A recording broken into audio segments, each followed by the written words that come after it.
അടുത്ത കഥ. മാനു കരഞ്ഞു. ഒരിക്കൽ മിച്ചു അവന്റെ മുറ്റത്ത് നിൽക്കുകയായിരുന്നു. അപ്പോൾ അങ്ങോട്ട് മണിക്കുട്ടനും മാനുവും രമണനും വന്നു. അപ്പോൾ മണിക്കുട്ടൻ വിളിച്ചു, മിച്ചു.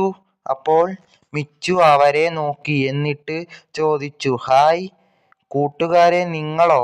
വായോ. അപ്പോൾ അങ്ങോട്ട് കിച്ചു വന്നു. അപ്പോൾ മിച്ചു പറഞ്ഞു, അച്ഛാ, എന്റെ കൂട്ടുകാർ വന്നു. അപ്പോൾ കിച്ചു പറഞ്ഞു, ഹായ് മക്കളെ, മിച്ചുവിനെ കാണാൻ വന്നതാണോ? അപ്പോൾ മണിക്കുട്ടൻ പറഞ്ഞു, ആ. അപ്പോൾ മിച്ചു ചോദിച്ചു, നമുക്ക് മീൻ പിടിക്കാൻ പോയാലോ? എൻ്റെ അടുത്ത് 4 ചൂണ്ട ഉണ്ട്, പോയാലോ? അപ്പോൾ മണിക്കുട്ടൻ പറഞ്ഞു, പോകാം. അപ്പോൾ മിച്ചു കിച്ചുവിനോട് ചോദിച്ചു, അച്ഛാ, ഞങ്ങൾ ചൂണ്ടയിടാൻ പൊയ്ക്കോട്ടെ? അപ്പോൾ കിച്ചു പറഞ്ഞു, പൊയ്ക്കോ.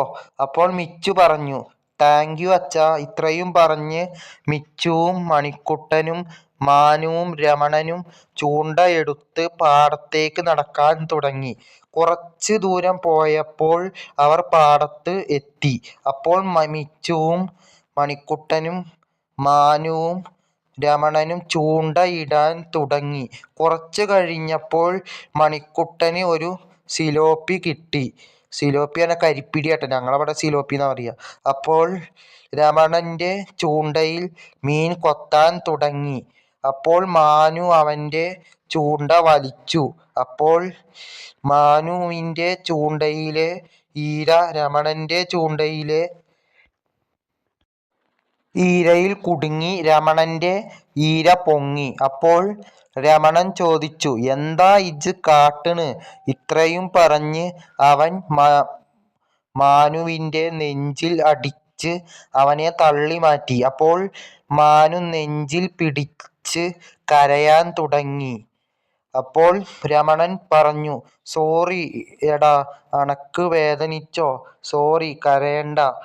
അപ്പോൾ മണിക്കുട്ടൻ അവന്റെ അടുത്തേക്ക് വന്നു.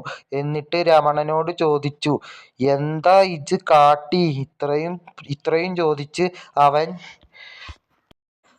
മാനുവിനോട് പറഞ്ഞു, കരയണ്ട, സാരമില്ല, കരയണ്ട. ഇത്രയും പറഞ്ഞ് അവൻ അവന്റെ കണ്ണുനീർ തുടച്ചു കൊടുത്തു. അപ്പോൾ മിച്ചു പറഞ്ഞു, മാനു കരയണ്ടട്ടോ.